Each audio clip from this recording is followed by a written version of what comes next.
Hello friend, उत्तरायण के आने वाले एपिसोड के अपडेट आपके लिए लेकर आए। एपिसोड जो शुरू होता है, मीठी पीछे मुड़ती और आकाश को देखती और खुशी से उसकी ओर मुड़ती, लेकिन उसका पैर कालीन में फंस जाता है और आकाश से उसे गिरने से बचाने के लिए कहता है। वो उसे गिरने से बचाने के लिए कहते हैं, वो शॉक्ड हो जाती है। वो बोलती है कि उसे इतना प्यार कैसे कर सकता है, जबकि लोग हर टाइम उसके बारे में बुरा भला कहते रहते हैं। आकाश कहता है कि उन्हें लोगों की बातों से परेशान नहीं होना चाहिए, क्योंकि वो एक दूसरे को जानते हैं और यही उनकी कला है। और वो उस टाइम का इंतजार कर रहा है जब वो इस दुनिया में आएगा और सब कुछ बता देगा जो उसने देता है जो उसने नहीं किया। मीठी उसे आश्वस्त करती है और कहती है कि उसे वो सारी खुशियां मिलेगी जिसका वो हकदार है। आकाश उसे युवान को लेकर खुद को टेंशन में न डालने का वादा करने के लिए कहता है कि उसने राठौर के साथ उसकी बातचीत सुन ली है। वो सहमत हो जाती है। आकाश को सकरात का फोन आता है। वो उसे 2 कर्मचारियों के बारे में बताता है जिन्हें आकाश ने निकाल दिया था और मारा था, और वो पैसे मांग रहे थे। आकाश उन्हें बोलता है कि उन्होंने मिट्टी को इंसल्ट की और बिना कोई पैसे दिए उन्हें बाहर निकालने के लिए कहता है। सकरात कहता है कि ठीक है, मैं उन्हें अब देख लूंगा। फोन के बाद सकरात उन लोगों की पिटाई करता है और इधर फिर दिखाते हैं कि अस्पताल में तपस्या राठौर से कहती है कि वो घर जाकर थोड़ा आराम करे। वो कहता है कि उसे मुक्ता की रक्षा करनी है। तपस्या उलझन में वो कहता है कि उसे उसकी देखभाल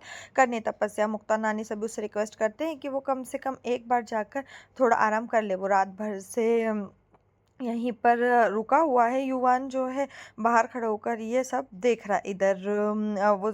इधर राठौर जो है सहमत हो जाता है और चला जाता है, और युवान जो उसे देखता है और छिप जाता है। राठौर एक परछाई का आभास होता है और पीछे मुड़ता है, लेकिन तब तक युवान चला जाता है। राठौर भी जाता है। युवान बाहर आता है और कहता है कि राठौर उसे वो करने से नहीं रोक पाएगा जो वो करना चाहता है। मुक्ता उसे देखती है, वो उसे हाय करती है और नानी भी हाय करती है। वो उनके पास आता है। वो मुक्ता, तपस्या और नानी को लोनावला में एक पवित्र जगह दिखाता है। वो कहता है कि मुक्ता को वहां जाकर दरगाह है, वहाँ जाकर विष्णु के लिए प्रार्थना करनी चाहिए। जाप और मंत्र तो हो गया और हो सब वहाँ पर बहुत सारी दुआएं कबूल होती। मुक्ता सहमत हो जाती, लेकिन तपस्या हिचकिचाती। वो मुक्ता से कहती कि उसके लिए विष्णु के साथ रहना उसका ज़रूरी है, लेकिन मुक्ता कहती कि वो तपस्या और राठौर उसके साथ है और उसे यकीन है कि वो उसका ख्याल रखेंगे। तपस्या कहती है और राठौर से फ़ोन करेगी और उसे कार भेजने के लिए कहेगी। युवान कहता है कोई ज़रूरत नहीं है, उसकी लोनावाला में एक मीटिंग है, इसलिए वो मुक्ता को अपने साथ ले जा सकता है।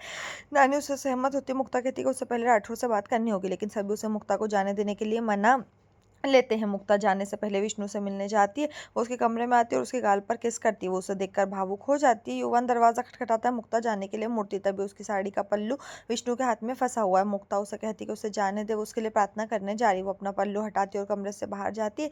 युवान विष्णु को देखकर मुस्कुराता और हाथ हिलाकर उसकी ओर इशारा करता है। इधर आकाश के घर में दिखाते दोनों कर्मचारी पुलिस के साथ आकाश के घर आते हैं। सभी लोग डिनर के लिए इकट्ठे होते हैं। पुलिस कहती है कि आकाश के खिलाफ FIR है। मीठी उनसे बोलती है कि उसने क्या किया। आकाश मीठी से कहता है उसे ये सिर्फ कुछ फॉर्मेलिटीज है, वो जाकर कुछ मिनटों में वापस कर लेगा। और संक्रांत से कहता है कि वो अपने वकील के साथ पुलिस स्टेशन आए, क्योंकि वो नहीं चाहता कि उनके घर में कोई तमाशा हो।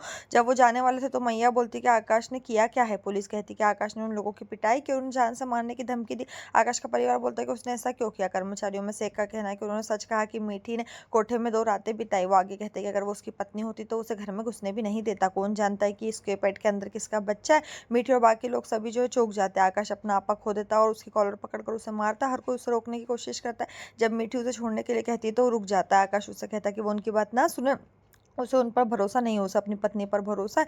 उसे अपना और अपने बच्चे का ख्याल रखने के लिए कहता है। वो सारी फॉर्मेलिटीज पूरी करके जल्दी वापस आएगा। वो पुलिस और कर्मचारियों के साथ चला जाता है। सकरात कजरी से मीठी का ख्याल रखने के लिए कहता है और उनके वकील के साथ पुलिस स्टेशन जाएगा। वो भी चला जाता है। मीठी कहती है कि आकाश को कुछ भी नहीं होना चाहिए। आकाश के परिवार के सदस्यों का कहना है कि उन्हें शुरू से ही पता था कि ऐसा होगा। लोगों को उन पर उंगली उठाने का एक विषय मिल जाएगा। तब यहाँ तक कि मैया भी अभी जो हुआ उससे प्रभावित होती है और कहती है कि उसने आकाश को बहुत समझाया, लेकिन उसने नहीं सुनी और उसने कहा था कि वो इस बच्चे को गिरा दी। ये बात सुनकर मीठी और कजरी पूरी तरह चौंक जाती है। यहीं पर जो एपिसोड खत्म। इस तरह के और एपिसोड पाने के लिए चैनल को सब्सक्राइब करें, साथ में बेल भी प्रेस करें।